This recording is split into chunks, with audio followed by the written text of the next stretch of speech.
Elle a annoncé nonchalamment par texto que nous étions séparés pour l'instant. J'étais à des centaines de kilomètres et j'ai répondu une fois. Puis j'y ai mis fin correctement. Elle l'a appris lorsque Madame Lefebvre l'a appelée en plein milieu de sa retraite. Le bourdonnement de la notification a coupé la session de la conférence comme un couteau.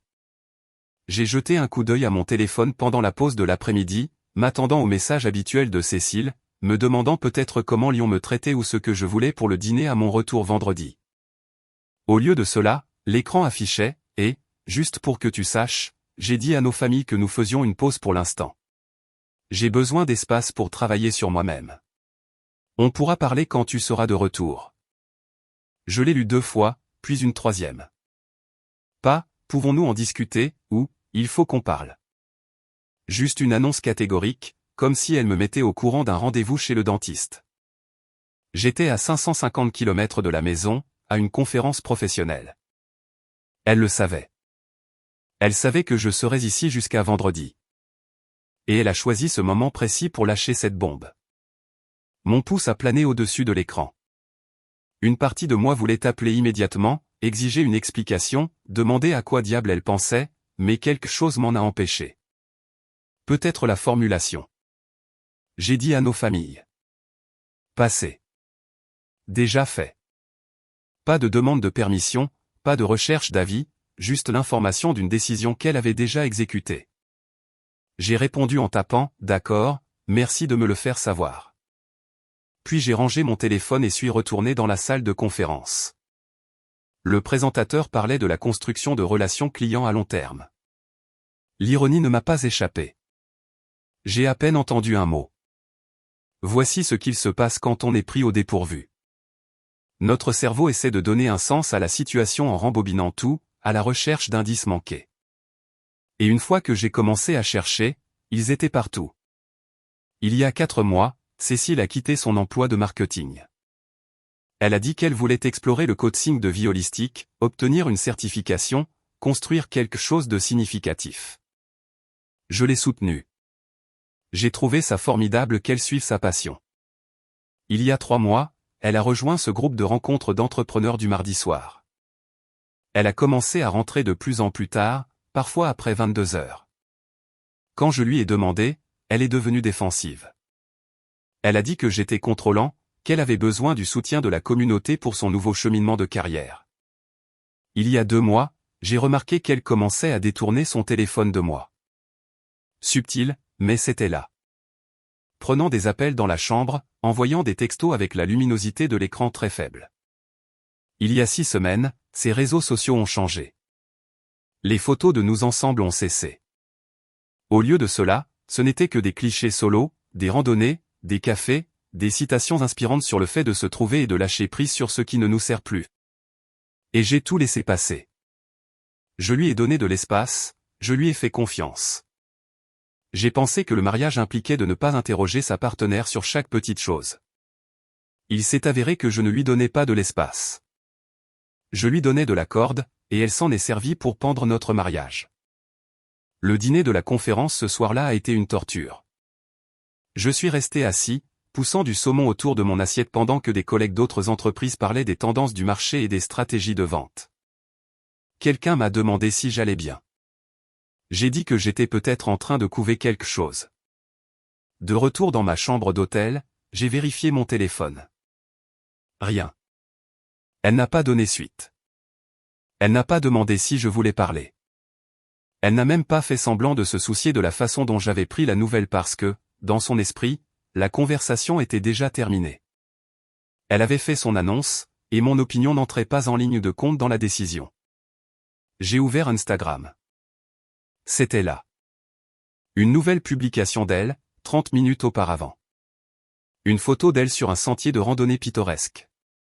Roche rouge en arrière-plan. Légende, trouvez mon moi authentique. J'ai fait défiler jusqu'à son profil. Avignon, Provence. Exact. Elle avait mentionné cette retraite de méditation à laquelle elle allait cette semaine. Une semaine entière de yoga, de méditation, de journalisation, et tout ce que les gens font d'autre quand ils se trouvent. Je l'avais même encouragée à y aller. Je pensais que ça lui ferait du bien. Par curiosité, j'ai regardé son Facebook. Sa photo de profil avait changé. Ce n'était plus la photo de nous de notre mariage. C'était maintenant un cliché solo d'elle sur un sentier de randonnée. Son statut de relation indiquait « c'est compliqué ». Au lieu de « marié », elle avait mis à jour les deux quelque temps au cours des dernières heures. Maintenant, je comprenais le moment choisi. Elle avait attendu que nous soyons tous les deux loin de la ville. Moi à ma conférence, elle à sa retraite. Distance maximale, chance minimale de confrontation réelle. Je suis resté assis sur le bord de ce lit d'hôtel pendant peut-être 1 heure, juste à penser sans paniquer, sans pleurer, juste à traiter l'information. Elle avait présenté cela comme un besoin d'espace pour faire le point. Mais la façon dont elle l'avait exécuté, le moment, l'annonce publique avant même de me parler, me disait tout ce que j'avais besoin de savoir. Il ne s'agissait pas de faire le point. Il s'agissait pour elle de vouloir la permission de faire ce qu'elle faisait déjà, avec un filet de sécurité au cas où cela ne fonctionnerait pas. Pour l'instant, était sa police d'assurance, me garder en attente pendant qu'elle explorait ses options. Mon téléphone a vibré. Un texto de mon frère, Étienne. Et, je viens d'entendre maman. Qu'est-ce qui se passe avec toi et Cécile? Donc, elle avait même dit à ma famille avant de me prévenir. Parfait. Je n'ai pas répondu à Étienne tout de suite. Au lieu de cela, j'ai ouvert mon ordinateur portable et j'ai commencé à faire une liste, notre bail d'appartement, les comptes bancaires joints, les factures partagées, l'assurance automobile. Je n'étais pas vindicatif. J'étais pratique. Si elle voulait une séparation, elle allait en avoir une, mais pas sa version où je restais assis à attendre pendant qu'elle explorait le terrain avec un filet de sécurité. Elle a dit, pour l'instant. J'ai décidé là, dans cette chambre d'hôtel, que j'allais en faire, pour toujours. Le lendemain matin, je me suis levé, j'ai pris une douche, j'ai mis un costume et je suis allé aux sessions de la conférence comme si de rien n'était, parce que techniquement, rien n'allait mal. Ma femme avait pris une décision. Maintenant, j'allais prendre la mienne. Pendant la pause déjeuner, j'ai appelé notre propriétaire, Madame Lefebvre, j'ai eu sa messagerie vocale, j'ai laissé un message disant que j'avais besoin de discuter de notre bail à mon retour à Toulouse, que c'était urgent, professionnel, poli, sans détail.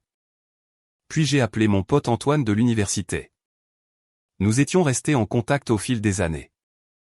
Il avait fait des études de droit, exerçait maintenant le droit de la famille au centre-ville de Toulouse. Il a décroché à la 3e sonnerie. André, ça fait longtemps. Quoi de neuf? Besoin de conseils sur les procédures de divorce dans la région de Toulouse? Tu as du temps cette semaine, ai-je demandé. Il y a eu une pause. Toi et Cécile? Apparemment. Ouais, j'ai du temps.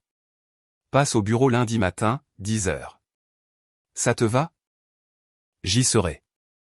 Pas de drame, pas de jugement, juste une aide pratique. C'est ce dont j'avais besoin. Je suis retourné à la conférence, j'ai souri au bon moment, j'ai hoché la tête pendant les présentations, j'ai échangé des cartes de visite. Personne n'aurait deviné que mon mariage était en train d'imploser à 550 km de là.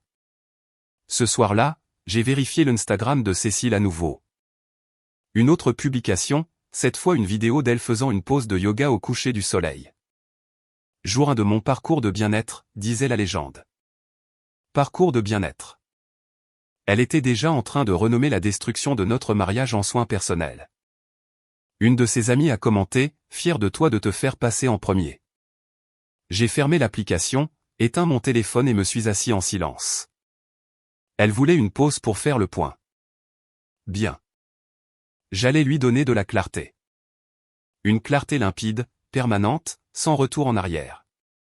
La partie, pour l'instant, de son plan était sur le point d'avoir une durée de vie très courte.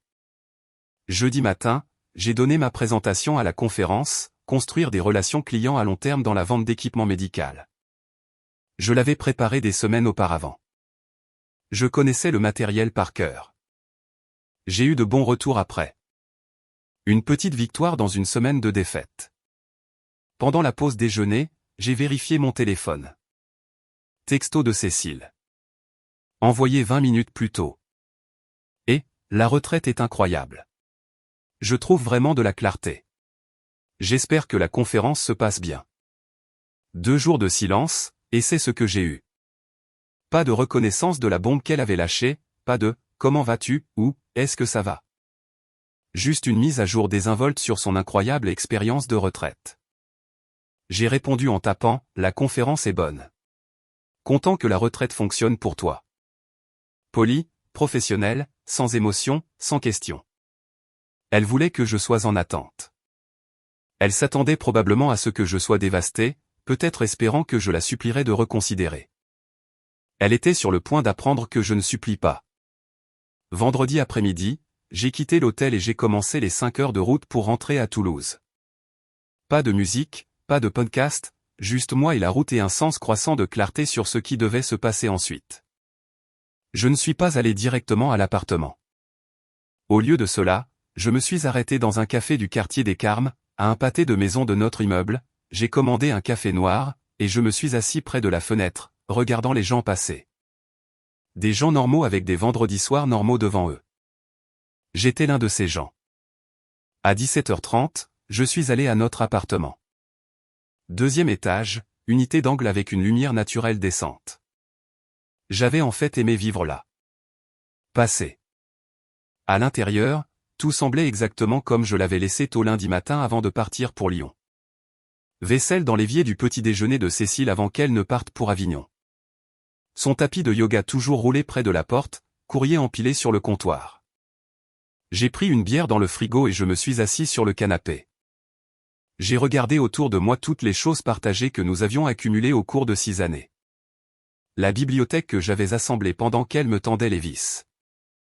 La table basse de cette vente aux enchères dans le nord-est. La photo encadrée de notre mariage toujours accrochée au mur. Cette photo me dérangeait maintenant. Nous deux sourions comme si nous avions l'éternité comprise. Il s'avère que l'éternité a une date d'expiration lorsque l'une des personnes décide d'appuyer sur le bouton de réinitialisation sans consulter l'autre. J'ai décroché le cadre du mur et l'ai mis face contre terre dans le placard du couloir. Je ne l'ai pas jeté. Je ne l'ai pas brisé. Je l'ai juste enlevé de ma vue. Puis j'ai commencé à passer en revue les papiers. J'ai trouvé notre contrat de bail. J'ai surligné la clause de résiliation. J'ai trouvé les documents d'assurance.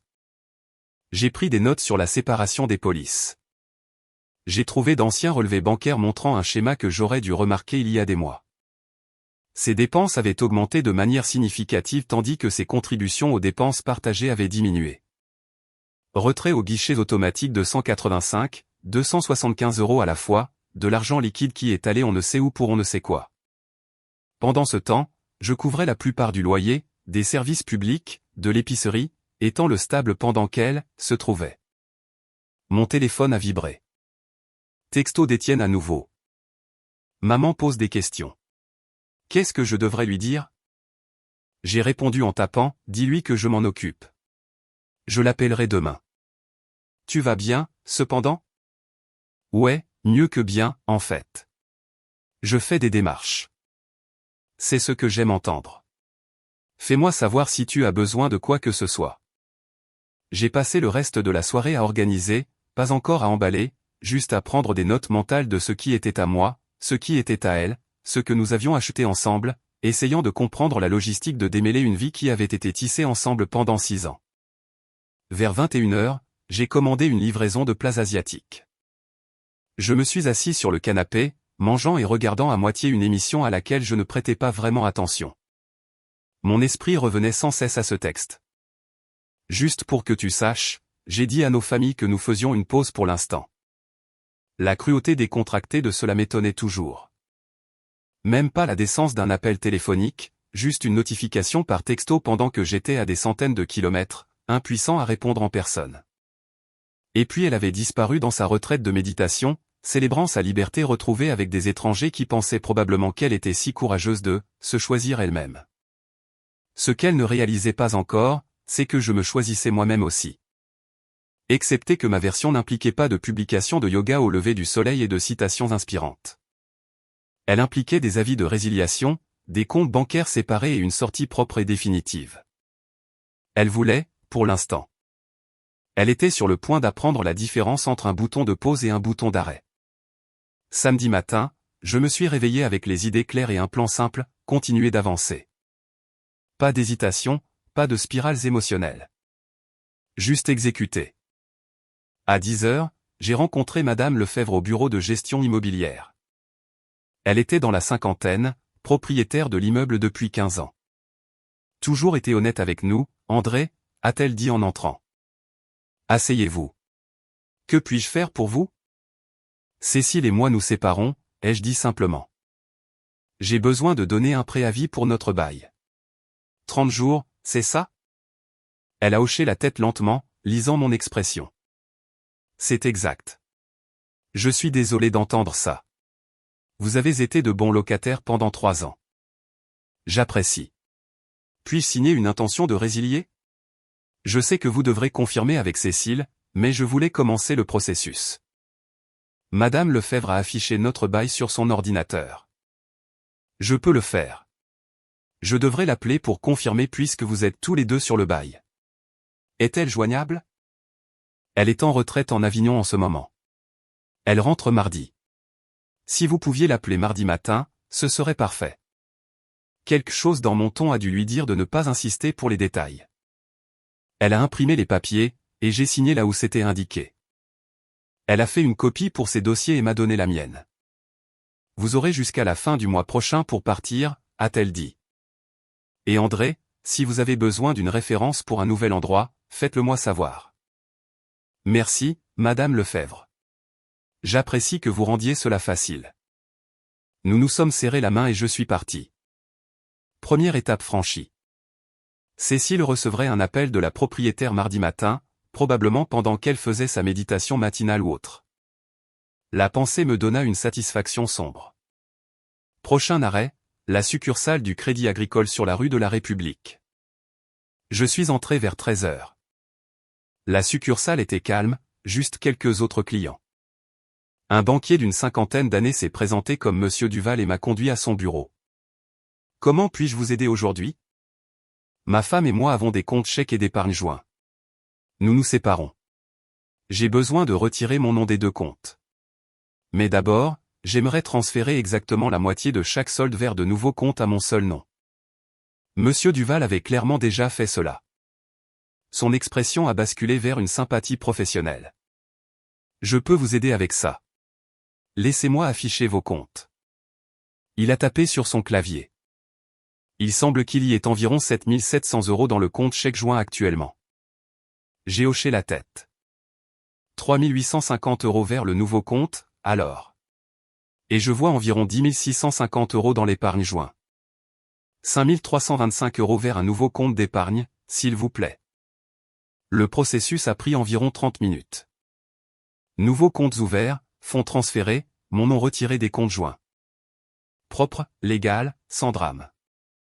Y a-t-il autre chose avec quoi je peux vous aider, a demandé Monsieur Duval lorsque nous avons terminé. En fait, oui. J'ai besoin de mettre à jour mon dépôt direct pour qu'il aille sur le nouveau compte chèque au lieu du joint.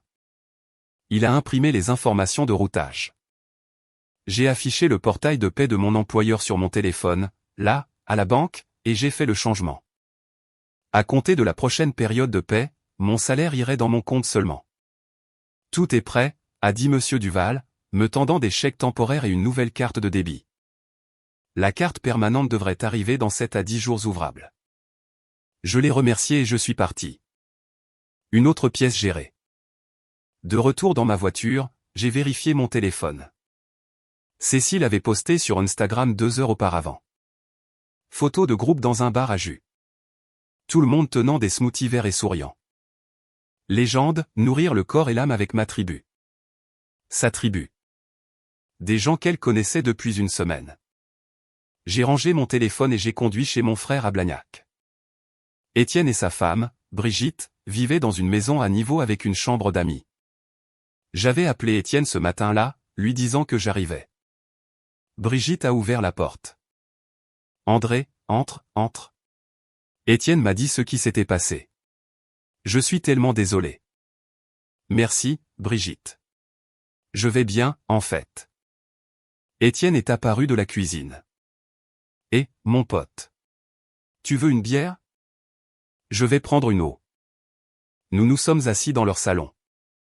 Brigitte a apporté des sandwichs qu'elle avait faits. J'ai réalisé que je n'avais pas mangé depuis la livraison de plats asiatiques hier soir. Alors, quel est le plan, a demandé Étienne. Je les ai mis au courant, la résiliation du bail, les comptes bancaires, la rencontre avec Antoine prévue pour lundi. Tu le fais vraiment, a dit Étienne. Tu ne vas même pas essayer la thérapie de couple? Elle ne l'a pas demandé, Étienne. Elle l'a annoncé à tout le monde d'abord, puis à moi via texto. Ce n'est pas quelqu'un qui veut travailler sur les choses. C'est quelqu'un qui veut partir mais n'a pas le courage de le dire directement. Brigitte a hoché la tête. C'est incroyablement blessant ce qu'elle a fait. Le texto, le moment. Tu as parfaitement le droit d'être en colère. Je ne suis même plus en colère, ai-je dit. Et j'ai réalisé que c'était vrai. Je suis juste fini. 6 ans, et elle n'a même pas pu me parler face à face.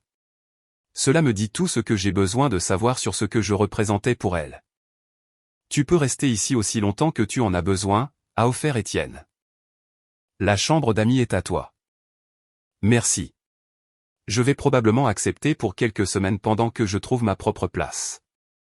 Nous avons parlé pendant une autre heure. C'était de bonnes personnes. Mon frère et sa femme m'ont rappelé que toutes les relations ne se terminaient pas par une cruauté désinvolte. Ce soir-là, je suis retourné à l'appartement et j'ai commencé à emballer mes affaires personnelles, livres, photos d'avant le mariage, quelques ustensiles de cuisine dont je savais que j'aurais besoin. Pas tout, juste assez pour faire une déclaration. Quand Cécile est rentrée mardi vers 20h, mon téléphone a sonné. Ma mère. André, chéri, ton frère m'a dit ce que tu fais. Es-tu sûr de tout ça? 6 ans, c'est long. Peut-être qu'elle traverse juste quelque chose. Peut-être que si tu lui donnes plus de temps, maman, elle t'a dit que nous étions séparés avant de me le dire à moi. Elle m'a envoyé un texto pendant que j'étais à une conférence. Elle planifie ça depuis des mois. Ce n'est pas moi qui mets fin à ça. Je ne fais que l'officialiser. Silence à l'autre bout pendant un moment. Alors tu as raison. Je suis désolé.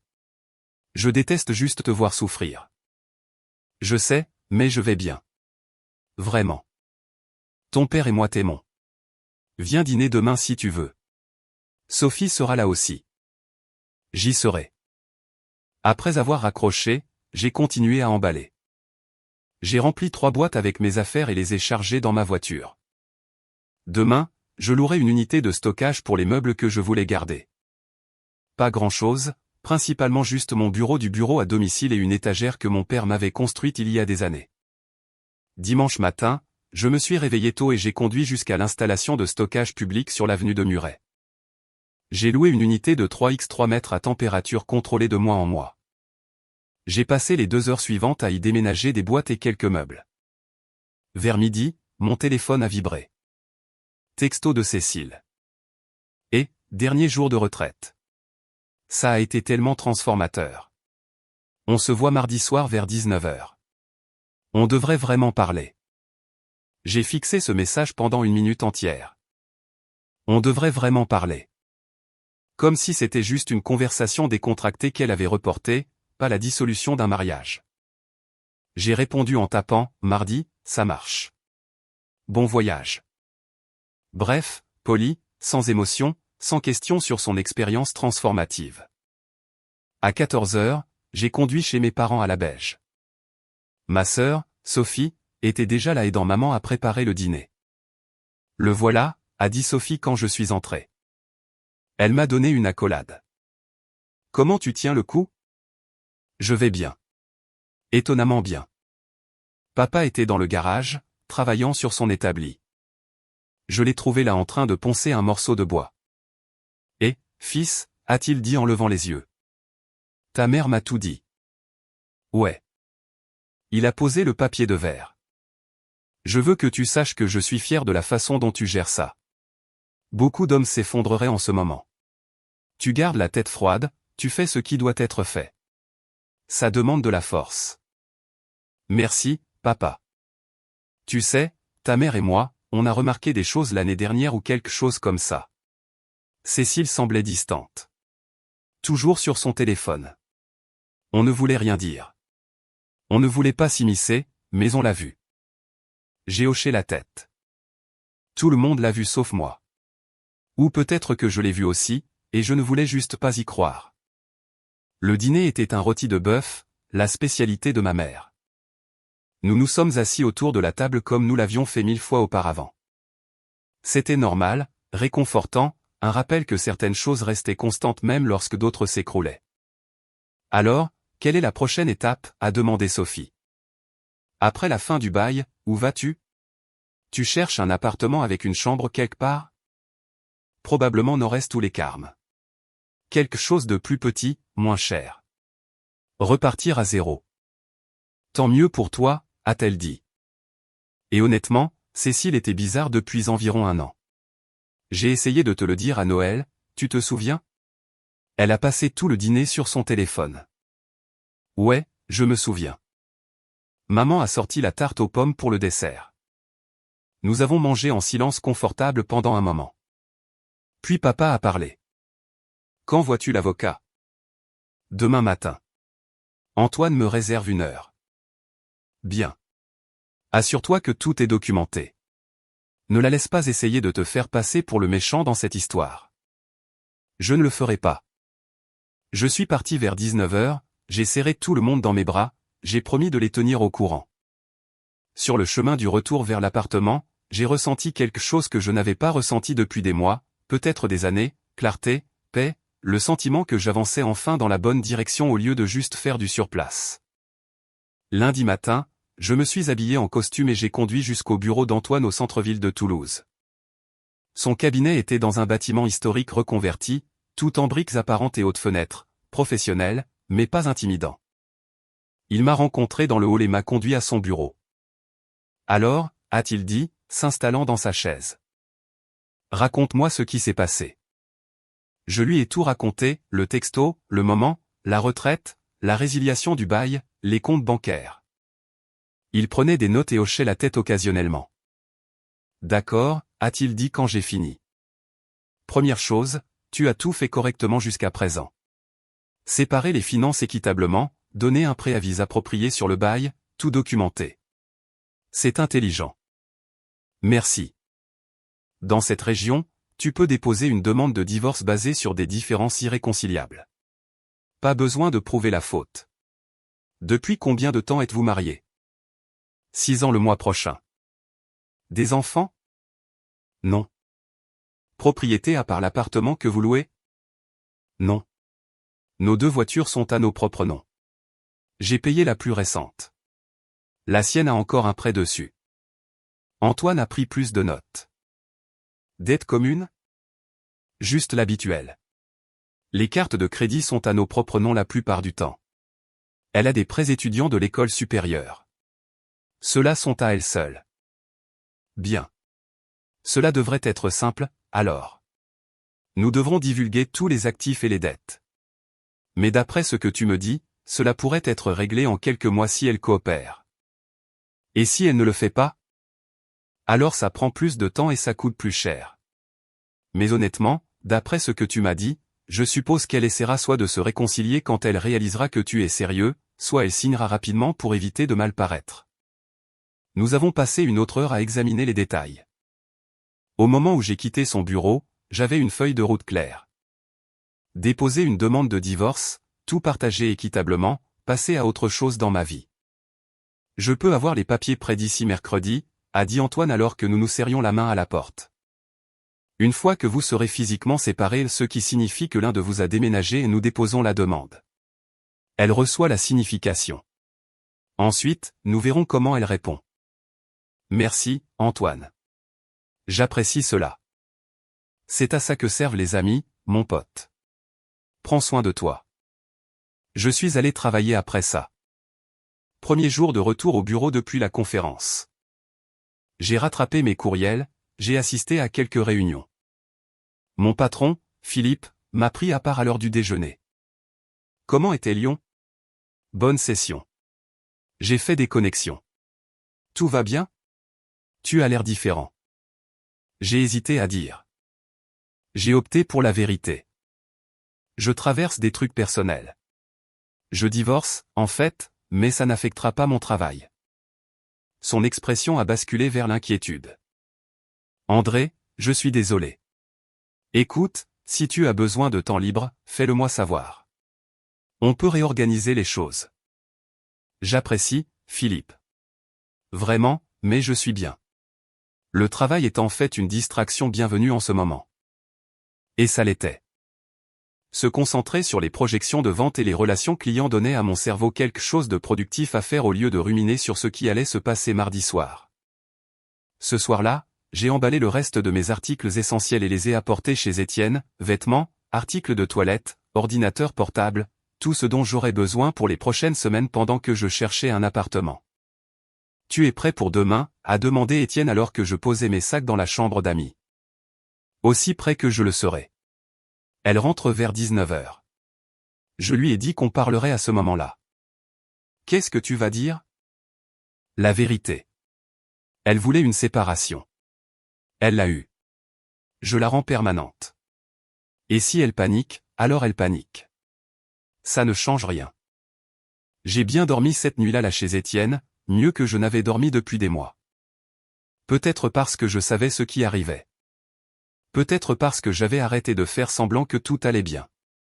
Mardi matin, je suis arrivé au travail tôt, j'ai essayé de me concentrer sur des tâches normales, mais mon esprit n'arrêtait pas de dériver vers la conversation à venir.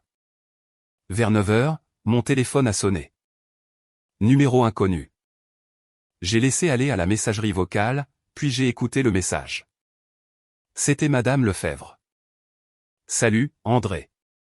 Je voulais juste te prévenir. J'ai appelé Cécile à propos de la résiliation du bail comme nous l'avions discuté. Elle a semblé assez surprise. Quoi qu'il en soit, elle a mon numéro si elle a besoin de parler. Prends soin de toi. J'ai souri.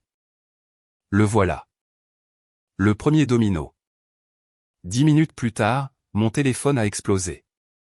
Cet appel manquait de Cécile en l'espace de 5 minutes. Puis les textos ont commencé à arriver. Qu'est-ce que tu as fait? La propriétaire vient de m'appeler. C'est quoi cette histoire de résiliation de notre bail? Tu es sérieux, là? On doit parler. Rappelle-moi. C'est de la folie. Tu ne peux pas simplement prendre des décisions comme ça sans me parler. Ce dernier m'a fait rire aux éclats. Un collègue a jeté un coup d'œil, inquiet. Je l'ai écarté d'un geste. J'ai attendu 1 heure avant de répondre. La laisser mijoter. La laisser paniquer un peu. Finalement, j'ai tapé, tu as dit que nous sommes séparés. Je gère la logistique. Sois à l'appartement à 18h. On pourra parler à ce moment-là. Mon téléphone a sonné immédiatement. J'ai refusé l'appel. Elle a rappelé. J'ai refusé à nouveau. Puis, je ne voulais pas dire qu'on devait déménager. Où suis-je censé aller? J'ai répondu, c'est quelque chose à quoi tu aurais dû penser avant d'annoncer une séparation à tout le monde sans en discuter avec moi d'abord. Ce n'est pas ce que je voulais dire, et tu le sais. Tu m'as envoyé un texto disant que nous sommes séparés. Je le traite comme une séparation. Qu'est-ce que tu attendais exactement? 3 points sont apparus et ont disparu. Apparus à nouveau. Finalement, peut-on s'il te plaît juste parler de ça comme des adultes? 18h. Je serai là. J'ai mis mon téléphone en silencieux et je suis retourné au travail. Je me sentais étonnamment calme à propos de toute la situation. Peut-être parce que j'avais eu une semaine pour traiter pendant qu'elle était occupée à trouver sa paix intérieure. Maintenant, elle recevait un cours accéléré sur les conséquences. Le reste de la journée a traîné. Les réunions semblaient plus longues que d'habitude. Les courriels prenaient une éternité à écrire. À 18h30, j'ai emballé mon ordinateur portable et je suis sorti. Sur le chemin de l'appartement, mon téléphone a vibré avec plus de textos. Je n'ai pas regardé. Tout ce qu'elle avait à dire pouvait attendre que nous soyons face à face. Je suis arrivé juste avant 19h, portant des plats à emporter de l'endroit en bas de la rue. Inutile de cuisiner ce soir. La voiture de Cécile était sur le parking. Plaque d'Avignon sur une voiture de location. Elle a dû prendre l'avion pour rentrer au lieu de conduire. J'ai monté les escaliers jusqu'à notre unité au 2e étage. La porte était déverrouillée. Je l'ai poussée. Elle était assise sur le canapé, toujours dans ses vêtements de retraite, pantalon en plan lin, eau fluide, cheveux tirés en arrière, visage sans maquillage. Elle paraissait plus petite d'une certaine manière. Quand elle m'a vu, elle s'est levée. Enfin, a-t-elle dit. Je t'ai appelé toute la journée. J'étais au travail. J'ai posé la nourriture sur le comptoir. Tu as faim. Tu te moques de moi, là? Non, je n'ai pas faim. Je veux savoir ce qui se passe. J'ai sorti mon contenant de plats à emporter et je me suis assis à la table de la cuisine. Ce qui se passe, c'est exactement ce que tu as dit. Nous sommes séparés. Je l'officialise. Ce n'est pas ce que je voulais dire. Alors qu'est-ce que tu voulais dire? J'ai pris une bouchée, mâché, avalé. Elle a croisé les bras. Je voulais dire que nous avions besoin d'un peu d'espace, de temps à part pour faire le point. D'accord, alors tu voulais annoncer à tout le monde que nous sommes séparés, partir en vacances avec tes amis de retraite, et ensuite quoi? Revenir et faire semblant que tout va bien? Ce n'était pas des vacances. C'était une retraite de bien-être. Right. Retraite de bien-être. Mon erreur. J'ai pris une autre bouchée. Alors, quel était le plan après la retraite de bien-être? Nous étions censés en parler, déterminer ce que nous voulons tous les deux. Tu n'as pas demandé ce que je voulais avant de dire à tout le monde que nous sommes séparés. Pourquoi mon opinion importerait-elle maintenant? Elle m'a regardé comme si j'avais développé une deuxième tête. Parce que nous sommes mariés. Nous l'étions, ai-je corrigé. Passé. Tu y as mis fin quand tu as envoyé ce texto. Je ne fais que gérer les papiers. Tu ne peux pas être sérieux. Je n'ai jamais été plus sérieux de ma vie. Elle s'est assise lourdement sur le canapé. C'est fou. Tu es ridicule. Le suis-je? Laisse-moi te demander quelque chose. Quand as-tu décidé que tu voulais cette séparation? Je n'ai rien décidé. J'avais juste besoin d'espace pour réfléchir. Quand as-tu décidé que tu avais besoin d'espace? Elle a hésité. Je ne sais pas. Il y a quelques semaines, peut-être plus longtemps. Et pendant ces quelques semaines, as-tu pensé que tu devrais peut-être m'en parler avant de l'annoncer à ma famille, à ta famille, à tous nos amis? J'allais te parler. Quand? Après la retraite? Après avoir déjà dit à tout le monde? Après avoir déjà pris ta décision? J'ai secoué la tête. Tu ne voulais pas une conversation. Tu voulais la permission de faire tout ce que tu avais planifié. Ce n'est pas juste. Tu sais ce qui n'est pas juste? Recevoir un message texte à 550 km de la maison me disant que mon mariage est terminé. Ça, ce n'est pas juste. Elle a mis son visage dans ses mains. Quand elle a levé les yeux, il y avait des larmes. Je n'ai pas dit que c'était fini. Tu as dit que nous sommes séparés pour l'instant. Je le rends permanent. Problème résolu. On peut arranger ça. On peut aller en thérapie de couple. Non. Juste comme ça? Non. Juste comme ça. Non. J'ai fini ma nourriture et je me suis levé. Tu as fait un choix. Maintenant, tu vas vivre avec. J'ai déjà parlé à un avocat. Les papiers seront déposés d'ici la fin de la semaine. Son visage est devenu pâle. Tu as parlé à un avocat? Bien sûr que oui.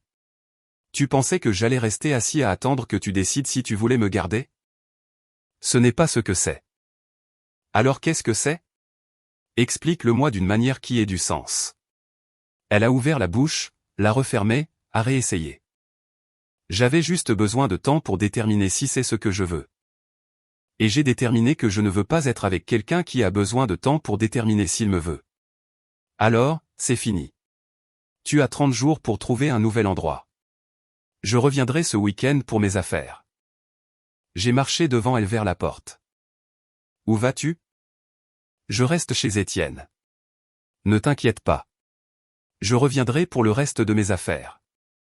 Tu remarqueras à peine que je suis parti. C'est ridicule. Je me suis arrêté à la porte et je me suis tourné pour lui faire face une dernière fois. Tu as dit séparer. Je m'assure juste que nous sommes sur la même longueur d'onde quant à ce que cela signifie.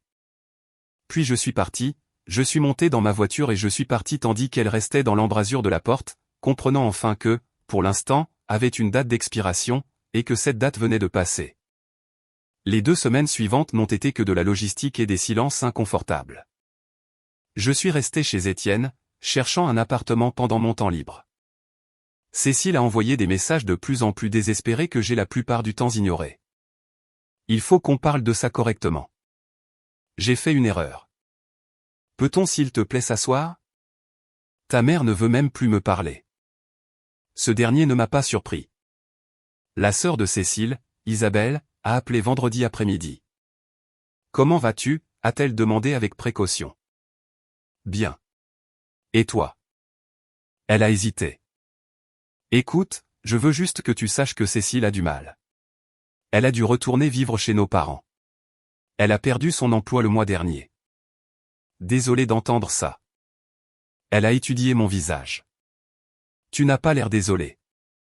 Je n'en suis pas heureux, mais je n'en suis pas responsable non plus. Elle a fait ses choix. Elle tenait vraiment à toi, tu sais?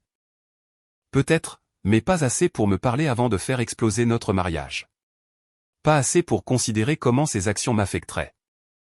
J'ai haussé les épaules. Tenir à quelqu'un ne suffit pas si tu n'agis pas en conséquence. Isabelle a hoché la tête lentement. Assez juste. Prends soin de toi. Toi aussi. La demande de divorce a été déposée mercredi. Cécile a été signifiée jeudi.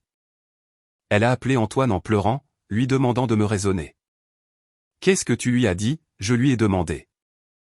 Que tu es le plus sain que je t'ai vu depuis des mois. J'ai trouvé un appartement avec une chambre dans le nord-est de Toulouse.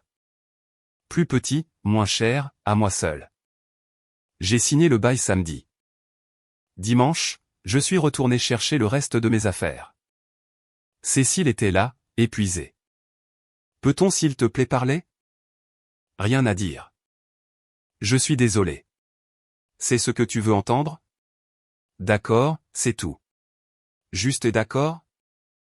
J'ai arrêté de charger des boîtes. Qu'est-ce que tu veux de moi? Tu as fait ton choix. Je l'ai respecté. Maintenant tu es en colère parce que je t'ai pris au sérieux. Je ne pensais pas que tu abandonnerais notre couple. Je n'ai pas abandonné. C'est toi qui l'as fait. Il y a des mois, quand tu as cessé de communiquer, construit cette vie séparée, changé ton statut Facebook, enlevé notre photo de mariage. Tu as abandonné. Je l'officialise. J'ai fermé mon coffre. Je ne t'aime plus. Peut-être que je t'aimais encore la semaine dernière. Mais te regarder paniquer, te regarder essayer de défaire ce que tu as délibérément fait, j'ai réalisé quelque chose. Tu voulais la permission d'explorer des options avec un filet de sécurité. Je ne suis le filet de sécurité de personne. Ce n'est pas vrai. Ça n'a plus d'importance maintenant. J'ai fermé mon coffre. 2 semaines restantes sur le bail. Bonne chance. J'ai démarré sans regarder en arrière. 3 jours plus tard, j'ai signé les papiers. J'espère que tu es heureux. Je n'ai pas répondu. 4 mois plus tard, le divorce était finalisé. Quick, clean. Elle a gardé sa voiture et ses prêts étudiants. J'ai gardé les miens. Nous avons partagé le reste de l'épargne. Terminé. J'ai croisé la sœur de Cécile, Isabelle, à l'épicerie un samedi. Elle avait l'air mal à l'aise mais s'est arrêtée pour parler. Comment vas-tu? A-t-elle demandé. Bien. Et toi? Elle a hésité. Écoute, je veux juste que tu saches que Cécile a du mal. Elle a dû retourner vivre chez nos parents. Elle a perdu son emploi le mois dernier. Désolé d'entendre ça. Elle a étudié mon visage. Tu n'as pas l'air désolé. Je n'en suis pas heureux, mais je n'en suis pas responsable non plus. Elle a fait ses choix. Elle tenait vraiment à toi, tu sais? Peut-être, mais pas assez pour me parler avant de faire exploser notre mariage. Pas assez pour considérer comment ses actions m'affecteraient. J'ai haussé les épaules. Tenir à quelqu'un ne suffit pas si tu n'agis pas en conséquence. Isabelle a hoché la tête lentement. Assez juste. Prends soin de toi. Toi aussi. Mon patron, Philippe, m'a promu pour diriger un nouveau projet 2 mois après la finalisation du divorce. Rien de dramatique, juste une reconnaissance de performance solide. Je l'ai accepté sans fanfare. J'ai dîné avec Gareth un soir. Il a abordé le divorce sans y être invité. Tu as l'air différent, a-t-il dit. Dans le bon sens. Comment ça? Plus léger. Comme si tu ne portais plus quelque chose de lourd. Ouais. Il s'avère que se débarrasser du poids mort fait ça. Il a levé son verre. À connaître ta valeur. À savoir quand s'en aller, ai-je corrigé. Nous avons trinqué et bu. Quelques semaines plus tard, j'ai reçu un message d'un numéro inconnu. Et, c'est moi. Je voulais juste dire que je suis désolé pour tout. J'espère que tu vas bien.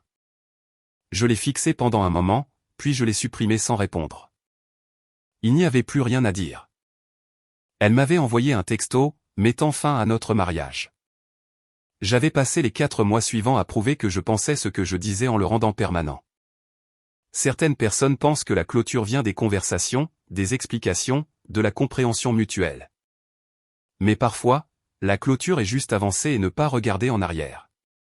Elle voulait une pause pour faire le point. Il s'est avéré que j'ai fait le point plus vite qu'elle ne s'y attendait. Et ce que j'ai compris était simple, je méritais quelqu'un qui n'avait pas besoin d'une retraite de bien-être pour décider s'il me voulait. 6 mois plus tard, j'étais installé dans mon nouvel appartement dans le nord-est de Toulouse.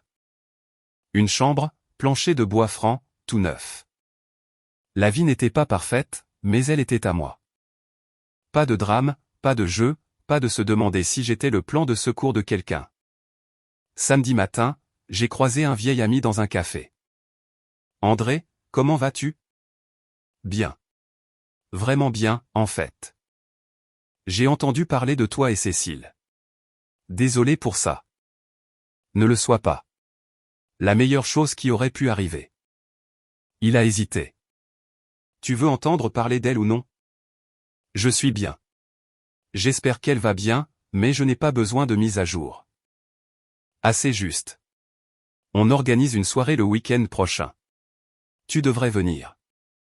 Ouais, je viendrai. Ce soir-là, j'étais chez mes parents, aidant papa avec un projet.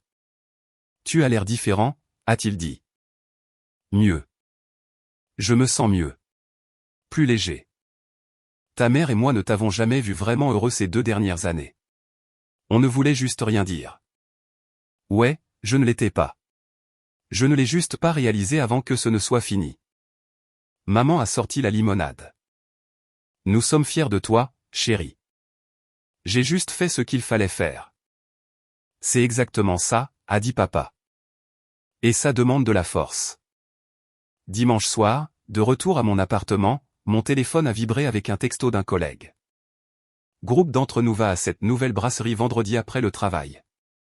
Tu es partant? Ouais, ça a l'air bien. La vie avance.